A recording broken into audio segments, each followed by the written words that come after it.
Hello everyone. आज का जो वीडियो है वो कंकाल तंत्र यानी कि स्केलेटल सिस्टम पे बनाया गया है। तो कंकाल तंत्र के अध्ययन को हम ऑस्टियोलॉजी कहते हैं। और जो कंकाल तंत्र होता है यह हमारे शरीर के भीतरी अंगों की सुरक्षा प्रदान करता है, यानी कि उनकी रक्षा करता है। जैसे हार्ट, स्पाइनल कार्ड, लीवर, इन सभी अंगों की ये क्या करता है, सुरक्षा करता है। और मानव शरीर का जो ढांचा होता है वो हड्डियों का बना होता है और हड्डियों के ऊपर मांसपेशियों का एक परत होता है। और इसी के कारण हड्डी और मांसपेशी एक दूसरे के साथ कॉम्बिनेशन रखते हैं। और हमारे शरीर में कुल मांसपेशियों की संख्या लगभग 700 होता है। और यहाँ पे हम अगर एग्जैक्ट कहना हो तो 656 से अधिक हो सकते हैं और लगभग 700 माना जाता है। और इसके दो इम्पॉर्टेंट पॉइंट हैं यहाँ से कि हड्डियों को मांसपेशियों से कनेक्ट करने वाले टिश्यू को हम लोग क्या कहते हैं, तो वो है टेंडॉन। तो ये टेंडॉन टिश्यू होता है जो हड्डियों को मांसपेशियों से कनेक्ट करता है, यानी कि जोड़ता है। इसी प्रकार से हड्डियों को हड्डियों से कनेक्ट करने के लिए एक टिश्यू और होता है जिसे हम क्या बोलते हैं, लिगामेंट। यानी कि लिगामेंट जो होता है हड्डियों को हड्डियों से जोड़ता है। तो अगर हम देखें स्केलेटल सिस्टम के टाइप्स तो ये दो प्रकार के होते हैं। एक होता है एक्सोस्केलेटन, दूसरा होता है इंडोस्केलेटन। एक्सो का मतलब होता है बाह्य कंकाल तंत्र, इंडो का मतलब होता है अंतः कंकाल तंत्र। तो बाह्य कंकाल तंत्र क्या होता है, शरीर के बाहरी सतह पर पाए जाने वाले स्केलेटन को हम एक्सोस्केलेटन कहते हैं। जैसे कछुए के ऊपर का बाहरी कवच और स्तनधारियों का नाखून, बाल, खुर, ये सभी क्या होता है, इसका एक्सोस्केलेटन होता है। अगर हम बात तो इंडोस्केलेटन जो होता है ये हड्डी और उपास्थि का बना होता है। ये शरीर के अंदर पाए जाने वाले स्केलेटन होते हैं, इसलिए इन्हें हम इंडोस्केलेटन कह सकते हैं, जो सरीसृप, शार्क और मैमल्स में पाए जाते हैं। जो इंडोस्केलेटन होता है मेनली किसका बना होता है, बोन एंड कार्टिलेज, यानी जिसको हम कह सकते हैं अस्थि और उपास्थि। तो अब हम देखते हैं बोन्स के बारे में। बोन्स जो होता है एक प्रकार का कनेक्टिव टिश्यू है, यानी कि एक प्रकार का क्या है, संयोजी ऊतक होता है। यह शरीर को प्रोटेक्शन और मूवमेंट प्रदान करता है।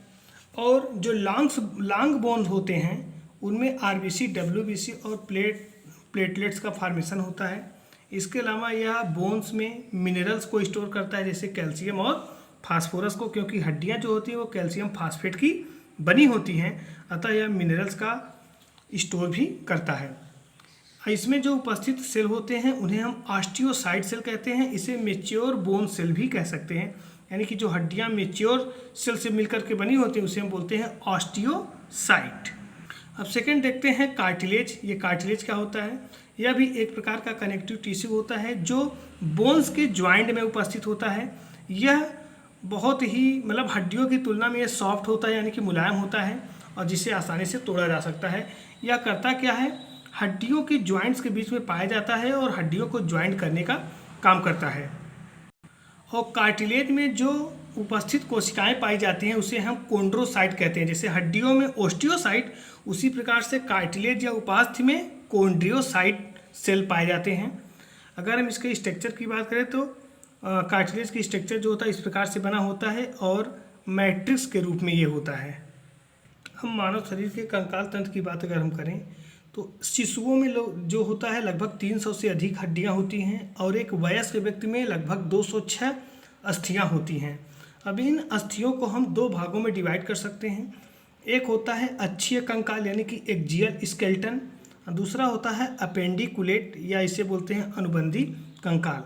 यानी कि ये जो अगर 206 हड्डी की बात करें, अगर एक वयस्क व्यक्ति में अगर पूछे कितनी हड्डियां हैं 206, तो उसे हम डिवाइड कर सकते हैं कि 80 हड्डी जो होती है वो एक्सियल स्केलेटन के अंतर्गत आता है, यानी कि अच्छी कंकाल, और 126 हड्डी जो होती है वह अनुबंधी कंकाल यानी कि अपेंडिकुलेट स्केलेटन सिस्टम के अंतर्गत आता है। तो अब हम यहाँ देख सकते हैं ये हमारा जो है स्केलेटन अच्छी कंकाल के अंतर्गत है और ये दूसरा जो है अपेंडिकुलेट स्केलेटन सिस्टम के अंतर्गत आता है।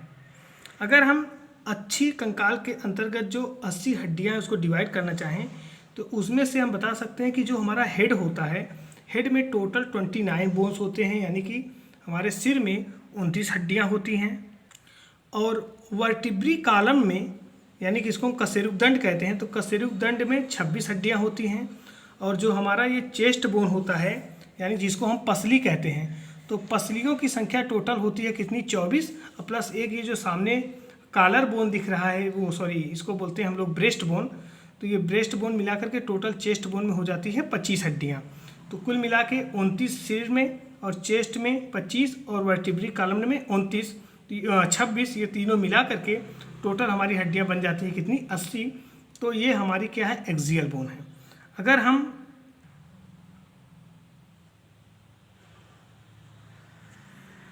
और इनमें से जो 8 हड्डियाँ होती हैं वो क्रेनियम, और 14 हड्डी जो होती है वो फेस बोन कहलाती है, यानी कि हमारे फेस को बनाती है। और नेक बोन की संख्या कितनी होती है, एक, जिसे हम हाइयोइड बोन के नाम से जानते हैं, जो हमारे टंग को यानी जीभ को सहारा प्रदान करता है।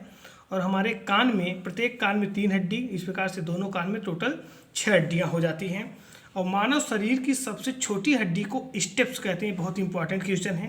यानी कि ह्यूमन के अंदर सबसे छोटी हड्डी कौन सी होती है, स्टेप्स, और सबसे बड़ी हड्डी क्या होती है, फीमर। इस प्रकार से अगर हम क्रम से देखें तो जो 29 हड्डी है इसे हम 3 भाग में डिवाइड कर सकते हैं। खोपड़ी में 22 हड्डी, नेक बोन 1, और कान में कितनी है, 6। ये जो 22 हड्डी होती है ये 2 भाग में डिवाइड कर सकते हैं। क्रेनियम की संख्या 8 और फेस बोन की संख्या कितनी हो जाती है, 14 हो जाती है। तो आगे देखो, हम एक्सियल बोन के अंतर्गत वर्टिब्री कॉलम और चेस्ट बोन को भी समझते हैं। तो वर्टिब्री कॉलम अगर हम देखें, यानी कि कशेरुक दंड की बात करें, तो वयस्क व्यक्ति में इसकी संख्या 26 होती है और बच्चों में इसकी संख्या जो होती है 33 होती है। ये गर्दन और धड़ को लचक प्रदान करता है तथा सिर को सीधा रखने में सहायक होता है। और चेस्ट बोन की बात करें जिसको हम 2 भाग में डिवाइड कर सकते हैं। 24 हड्डी कौन सी होती है, रिब्स यानी पसली, और एक हड्डी जो होती है वो होती है स्टेर्नम, जिसको हम ब्रेस्ट बोन के नाम से भी जानते हैं। और सबसे ज़्यादा जो पसली होती है वो सांप में पाई जाती है, लगभग इसकी संख्या होती है 200 से 400। अपेंडिकुलेट स्केलेटल सिस्टम या उपांगी कंकाल को समझने के लिए हम नेक्स्ट वीडियो में देखते हैं, यानी कि 126 हड्डी की चर्चा हम अगले वीडियो में करते हैं।